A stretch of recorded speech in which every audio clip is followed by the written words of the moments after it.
हर हर महादेव, जय शिव शंकर। भक्तों, कल फाल्गुन मास के शुक्ल पक्ष की एकादशी है, जो कि आंवला एकादशी के नाम से जानी जाती है।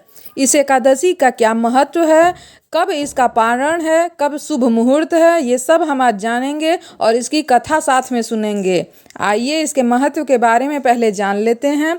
हिंदू धर्म में एकादशी व्रत महत्वपूर्ण स्थान रखता है।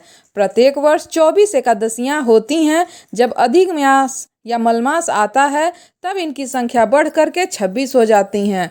आंवलकी यानी आंवला को शास्त्रों में उसी प्रकार श्रेष्ठ स्थान प्राप्त है जैसे नदियों में गंगा को प्राप्त है और देवों में भगवान विष्णु को। हिंदू धर्म में एकादशी व्रत का विशेष महत्व है। खास तौर से फाल्गुन शुक्ल पक्ष की एकादशी बड़ी ही महत्वपूर्ण मानी जाती है। इसे आंवलकी एकादशी के नाम से जाना जाता है। इस दिन भगवान विष्णु के साथ आंवले के वृक्ष की पूजा का विधान है। दरअसल आंवले का एक नाम आंवलकी भी है और इस दिन आंवले के वृक्ष की पूजा की वजह से ही इस एकादशी का नाम आंवलकी एकादशी के नाम से जाना जाता है।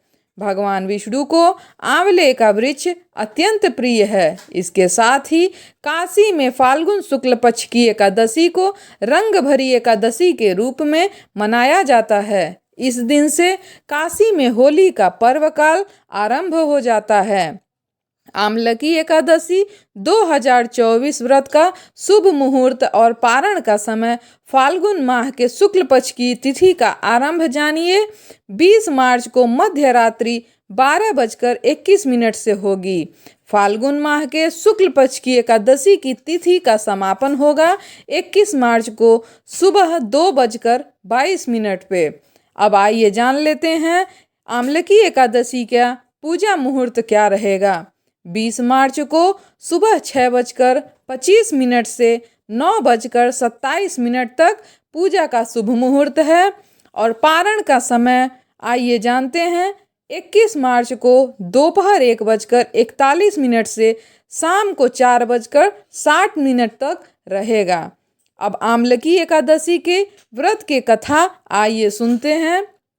भक्तों, मानधाता बोले कि हे वशिष्ठ जी, यदि आप मुझ पर कृपा करें तो किसी ऐसे व्रत की कथा कहिए जिससे मेरा कल्याण हो। महर्षि वशिष्ठ बोले कि हे राजन, जब व्रतों में उत्तम और अंत में मोक्ष को देने वाले आंवलकी एकादशी के व्रत का मैं वर्णन करता हूँ।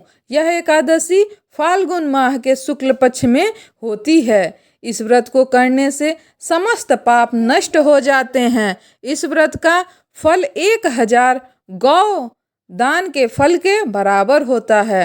अब मैं आपसे एक पौराणिक कथा कहता हूँ, आप ध्यान पूर्वक सुनिए।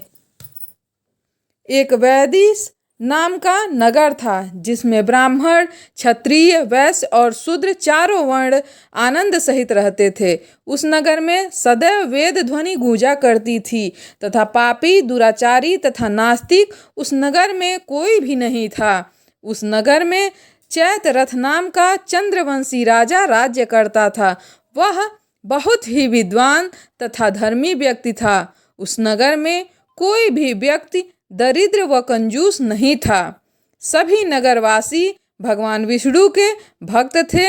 आबाल वृद्ध, बाल वृद्ध, स्त्री पुरुष एकादशी का व्रत किया करते थे। एक समय फाल्गुन माह के शुक्ल पक्ष की आंवलकी एकादशी आई।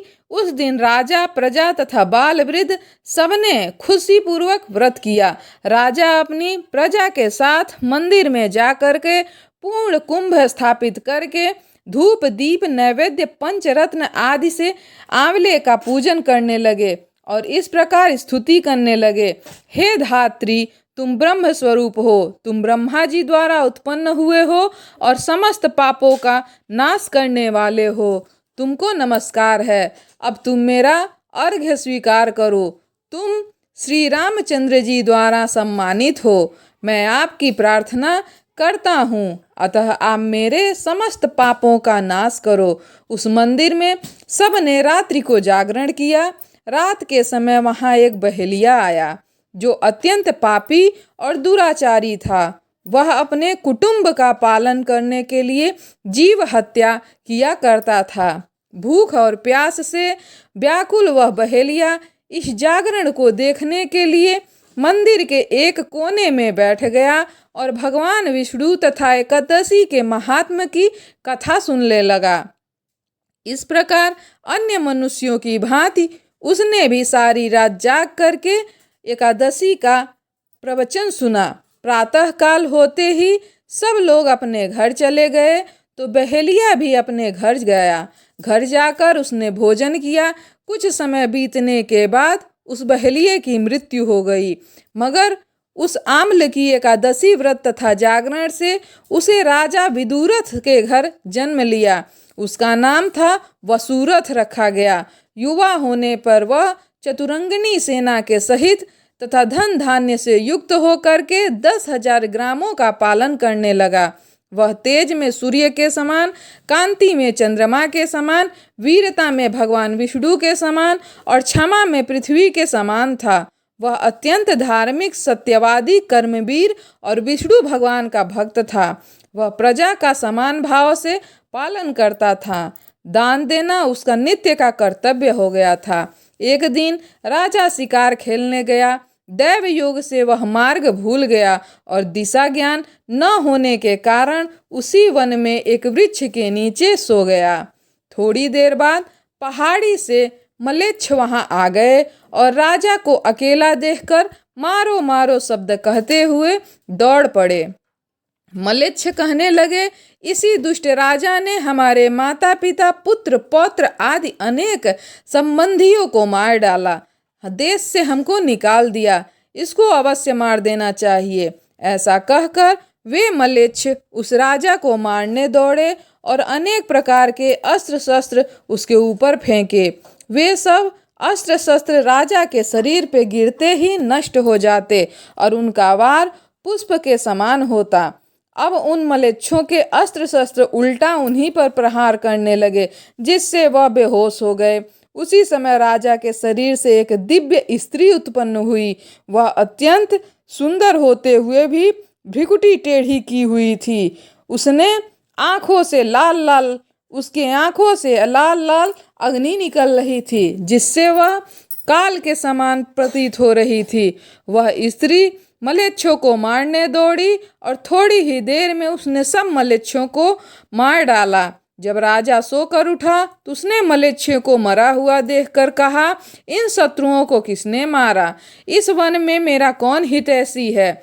वह ऐसा सोच ही रहा था कि आकाशवाणी हुई, हे राजा, इस संसार में विष्णु भगवान के अतिरिक्त और तेरा कौन सहायता कर सकता है?